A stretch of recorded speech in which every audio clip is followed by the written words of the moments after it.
join us again. Today we're going to show you 3 more national parks in Arizona. They were all individually very different but very interesting. So we're going to start off by showing you Sunset Crater Volcano and take you 18 miles down the road to a connecting national park called Wupatki. And from there we're going to go back onto the highway that leads you up towards Cameron and leads you to the site entrance of the Grand Canyon. So, well, let's go. Check it out. This is the first time that we're going to dry camp, boondock on, I want to say, what, Bureau of Land Management? Well, like you said National Forest, and I believe that falls under Bureau of Land Management, but I'm going to have to look that up to verify it. Destination is, let's see here, the Sunset Crater Volcano National Monument, which is right outside of Flagstaff, Arizona. We arrived around 4 o'clock in the afternoon. We knew, okay, it's starting to get dark, but what we wanted to do is at least find out where can we stay for the night. Boondocking was no problem. So we were advised to go directly across the park. So you cross over the highway, which is Highway 89, and directly across there's another opening which belongs to the Forest Service. So there you have several places that you can boondock. That's what we did for the night. Temperature dropped pretty good. I think it was about 28 degrees that night. Okay, so we're hiking the volcano that erupted, I think, over 1,000 years ago. So this is all just lava rock everywhere. That's why the soil here is black. So, what are we allowed to go down there? Oh, interesting. Okay, well, let's go down this way. All right. So this is a more rugged path. Whoopsies. Almost fell. All right. Oh, yeah, you can see how rough the terrain is here. Wow.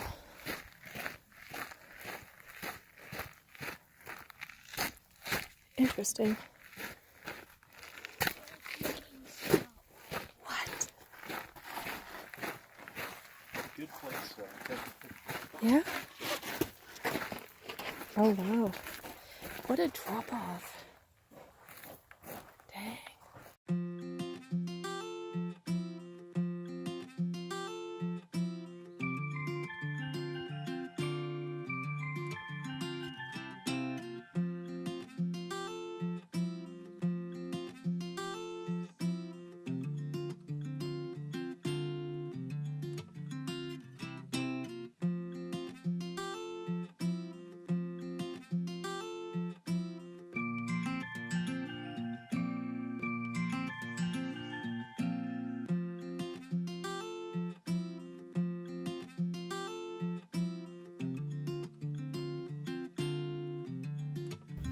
Yesterday at the meteor crater, you know how they had the theory that the crater was bigger than the meteor itself.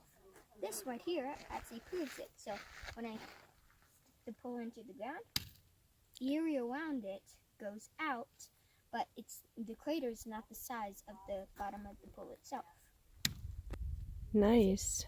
Very good. Lava bursting upward as gases are released like bubbles from a carbonated drink. All right, so this is a spatter cone. I wonder how many there were around here. So once Lana got sworn in by Ranger Joe, we continued on. There were a couple places that he told us not to go into since we are over 40 foot long. So we went to one place that had a restroom out there, and it was right where the trail begins, so it was perfect. And it happened to have 4G internet, so we took advantage of that and did some more homeschooling before going on our trail. Walking the trail is fantastic. You have wonderful views of the snow-capped mountains. From there, you can continue through the park. In only 16 miles, there's another park that you enter, which is called Wupatki. And we figured, well, we're already here, let's check that one out too. So that is another Indian pueblo. And so we hiked that, ran into some people that we have met over at Meteor Crater. And they were like, we know you. We're like, yesterday, Meteor Crater.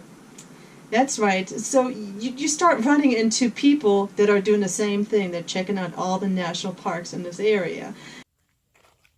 Only 18 miles away from Sunset Crater is the next national park, which is called Wupatki, I think.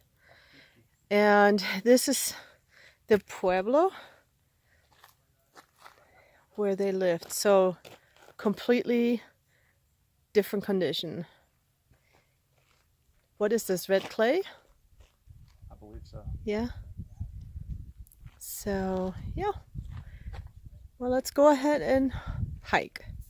It's beautiful here too. The weather conditions 900 years ago when they lived here is about the same that it is nowadays. And what they did in order to plant, they just conserved their water really well. Main plants included beans, squash, corn, and cotton. That we saw over at the other ruins at Walnut Creek. Yes, I know. I mean, yes, we just came. Walnut Canyon. Let me see. Did you? Yeah, we were there earlier. But no, we did Walnut Canyon yesterday. Okay. And then we drove over to Sunset Volcano. Okay. Oh, yeah. And we actually boondocked overnight. Oh, did you? Yeah, That right was out pretty there. cool. First time for doing that. Yes. Yeah, we're heading that way. We're going to do the loop and go back out to 89. Oh, it's pretty. You'll love it. Yeah, definitely. Yeah, totally different landscape than here. Oh, is it? And it's just within, 18 miles? And Yeah, it roughly. starts changing. Oh, wow. Mm-hmm. Wow. That's Yeah. cool.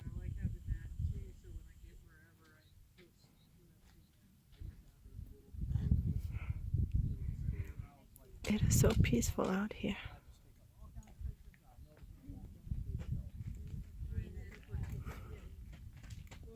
But you know what?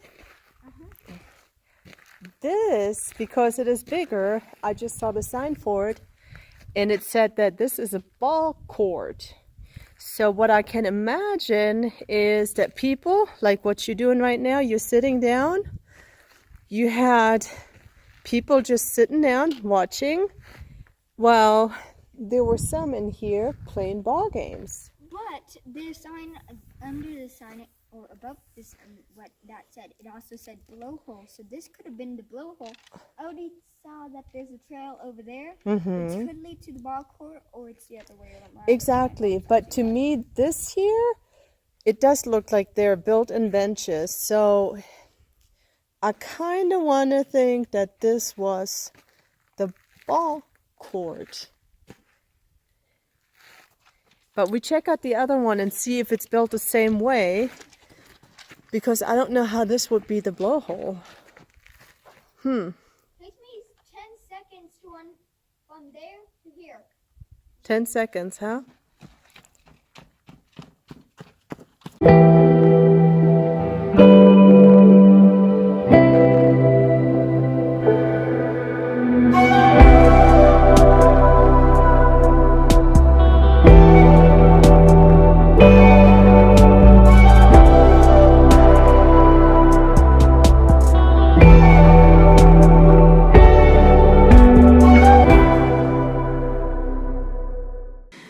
After that, we finally finished and found out it's only 68 miles to the Grand Canyon.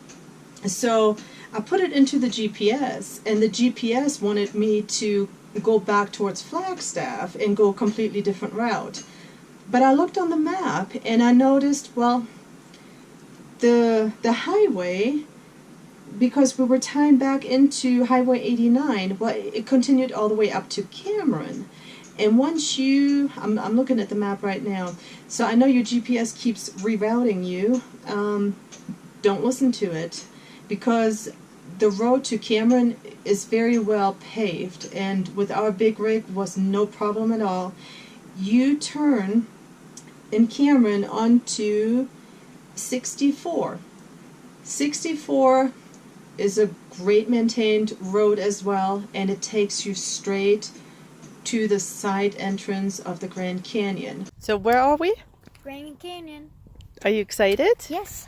More excited than we went to the Grand Mississippi. Grand Mississippi. In my hippie dippies. Yes. Look. Check it out. It is huge.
Well, so November 7th was jam-packed. So after checking out Wupatki and the Volcano, we headed on to the Grand Canyon. Great paved road, no problem. Made it to the side entrance and actually asked a lady there at the entrance, at the gate, one of the park rangers, in case we don't find a camping spot and say hypothetically they're all taken, where could we boondock that is still within the forest or within the Grand Canyon? And she said, well, no problem. There is a place that's called Grand View Point. There you can stay overnight. And we thought, great. All right. So we got that as a backup plan. So we continued in, driving through the park all the way to the first campground. Now, the first campground, we talked to a lady there, and she said, I'm sorry, but we're all booked. Just go right next door to it and see if you can find a spot right there. Well, come to find out, if you are longer than 30 feet, well, you can't enter, So now we're like, all right, option A is out of the question. Option B, we're too big for it. All right, well, let's make use of the service area that is right outside both campgrounds, where we were able now to dump our black water and our gray water and fill completely up with fresh water, so we're ready for our for another night of boondocking, actually. So we drove back through the Grand Canyon to Grand View Point. We pulled into that big parking area, which is an overlook. And we did see the sign. And it says, oversized vehicles parking. And then there is another sign that says, overnight parking for hikers. And we thought, heck yeah, great. So we got room to park the RV and stay put, and it allows us to stay overnight. So we got all comfortable, put our jammies on. I slept on the couch. We didn't bother to, let out the slides, so I just slept right here in the front on the couch. In the middle of the night, I hear a noise, and it wakes me up, and then I hear it again, and it's just a loud banging on the door. So it freaked me out, and I called for Tony to come check. So here we are in our pajamas, opening up the door, and there's a flashlight shining directly into Tony's eyes. It's a park ranger. And he said, well, you guys know there's no overnight camping allowed here. And we said, well, that's weird, because we talked to a park ranger on the site entrance here, and she suggested to take Grandview Point. And he said, oh, well, there's another Grandview Point, but it's not in the Grand Canyon. It is the adjoining national forest. It's called the Kaibab Forest. And we're like, well, we didn't know. We thought it's right here. And of course, seeing that sign that says overnight stays for hikers, we assumed it's okay. Well, so he actually stood there and he waited till we hooked up the Jeep again and, hooked that back up to the RV. And here we are in our pajamas. It is freezing cold. It's below freezing temperatures. And at almost midnight, we're hooking up to the RV, and now we have to move out. And we don't know where to go. Well, the funny thing is, I scanned the parking lot, and I noticed all kinds of different cars cranking up, doing the same thing. They were told to leave as well, so we weren't the only ones. Here is the advice. 2 miles down Grandview Point, there's a sign saying Grandview Point.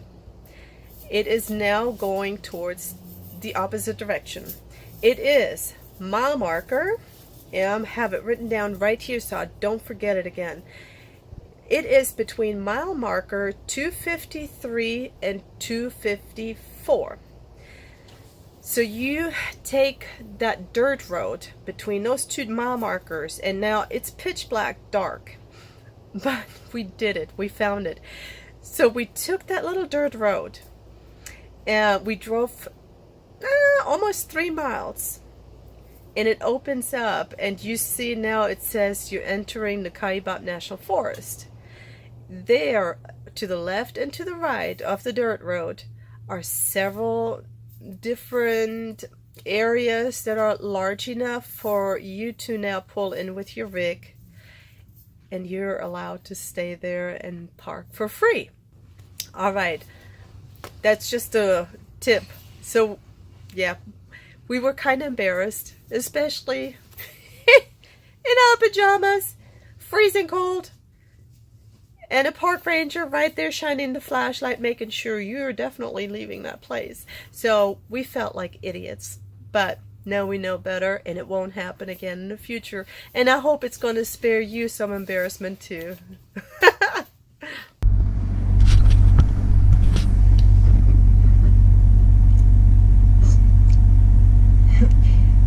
So tonight it's supposed to drop down to either 18, maybe 20 degrees if we're lucky.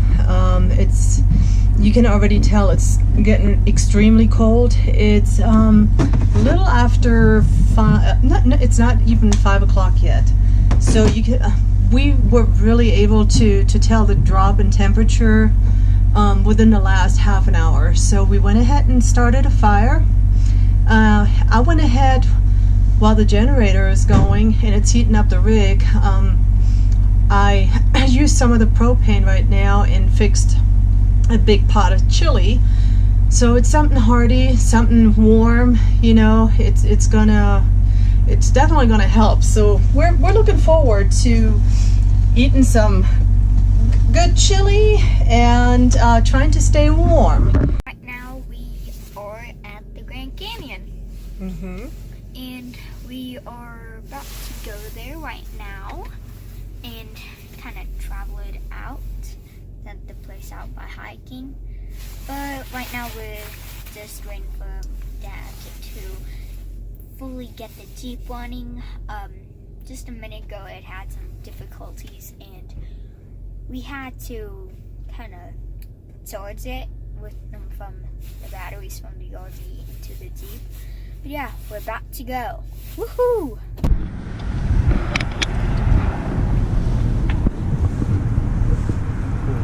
Yeah.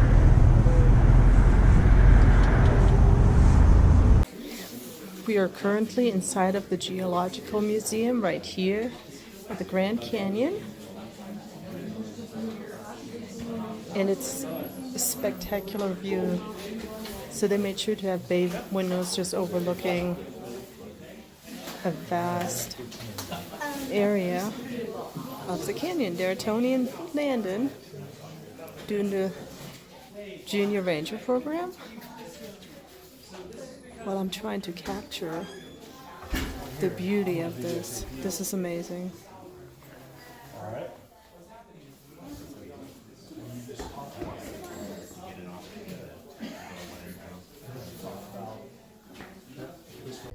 So it's about 10 o'clock and we packed everything up from that little campsite that we were at.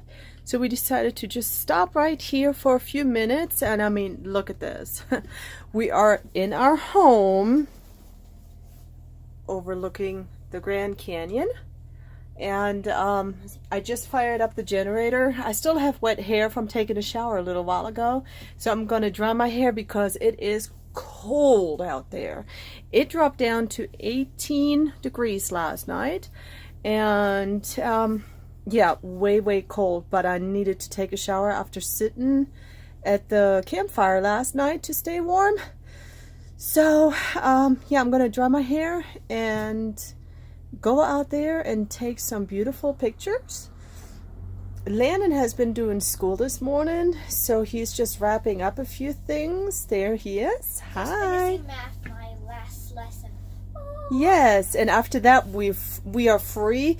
We are thinking of hiking Angel Trail today. It's about a 1 mile trail. Right now though, we're going to head over to it's called the camper service area, where you can dump your gray water, black water, fill up with fresh water before we leave the park later on today after our hike to continue on to Lake Mead. So I was trying to tape and actually show you guys how to do the black water, gray water, and how to fill up fresh water. There seems to be a little line behind us, so I had to give Tony a hand instead of videotaping it. And while he was taking care of the fresh water, and I already had that going because it takes longer to fill up the tank since it's a 90-gallon tank. I went ahead and started with the black water. So I got my gloves out. I'm getting used to it by now. It doesn't really gross me out so bad anymore. But yeah, first it's the black water that you want to drain, and then you slowly open the lever for the gray water, which kind of helps you clean out the pipes, you know, as the water pushes down into the drain. So yeah, we did that. He's just wrapping up the hose, putting it back in the compartment, and then we're off. We're still debating if we want to go on a hike here since it's extremely cold today, so I'll let you know. Hi. Oh, careful, Gus.